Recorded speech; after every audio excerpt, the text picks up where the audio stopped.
La France, grande amatrice des règles, découvre une nouvelle tendance, l'expulsion à la carte, au mépris de la Cour européenne des droits de l'homme.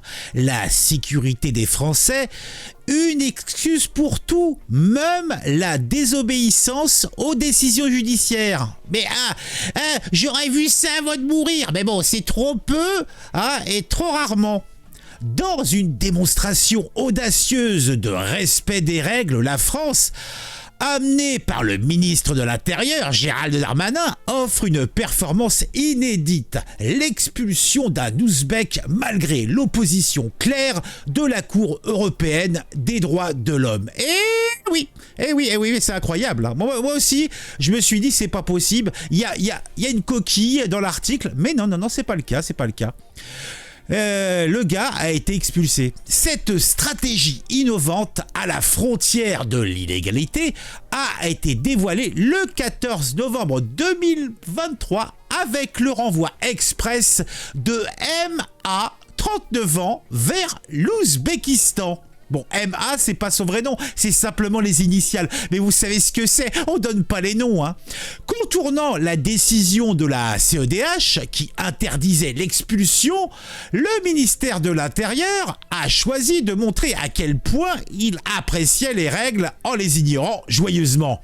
La France, déjà condamnée en 2018 pour des expulsions éclairs, élève son jeu en procédant à cette expulsion malgré les objections de la Cour. Un véritable tournant selon l'avocate de MA, Lucie Simon, qui souligne avec ironie le talent du ministère de l'Intérieur à violer délibérément les décisions judiciaires qui ne lui plaisent pas. Et ils ont bien raison, n'est-ce pas ? Gérald Darmanin, toujours prompt à partager ses succès, a fièrement annoncé l'expulsion sur X, ex-Twitter, dressant un portrait somme toute peu flatteur de MA, le présentant comme un individu radicalisé, fiché et bien connu pour ses affinités pro-djihadistes. MA, arrivé à Tékent, a été accueilli chaleureusement par les autorités locales qui l'ont immédiatement arrêté, un traitement VIP qui témoigne de la qualité des relations diplomatiques.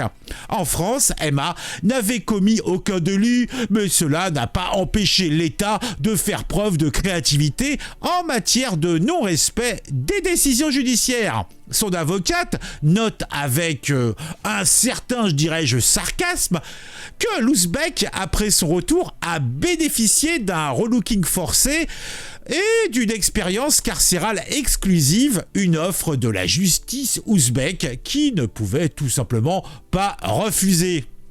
La France, championne du respect des règles, innove en expulsant donc un Ouzbek contre l'avis de la Cour européenne des droits de l'homme.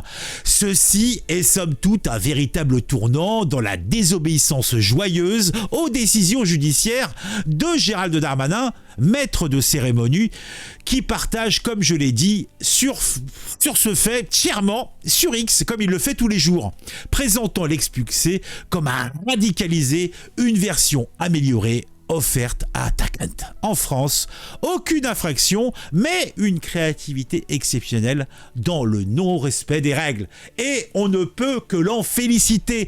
Bravo Moussa, continue comme ça. Ah, Moussa, il me fait plaisir. Et vous pas plaisir? Ah, moi, il me fait plaisir. Moussa, toi. Gérald. Je vais t'appeler Gérald cette fois-ci. Et pourtant, tu mérites pas en général. Mais là, eh bien, je t'aime. Je veux te prendre là tout de suite, là, sur la table de la cuisine. Bon allez, on se retrouve très vite. Un petit j'aime, un petit commentaire. Oui, le j'aime et le commentaire, c'est pour le référencement, c'est indispensable. Après, vous pouvez toujours vous abonner à la chaîne, vous activez la petite cloche pour être mis au courant quand je ferai une vidéo. Et alors, si vous êtes chaud patate, vous faites l'option master, vous me donnez du cash en vous abonnant. Donc il y a une option super abonnement et vous devenez membre de la team. Et en étant membre de la team, vous avez des avantages exclusifs. Celui de me faire kiffer la Vive. Et peut-être qu'avec l'argent que vous me donnerez, je pourrais m'acheter un 40 bar. Allez, à très vite pour une nouvelle vidéo sur un sujet qui m'aura intéressé et qui, je l'espère, vous intéressera aussi.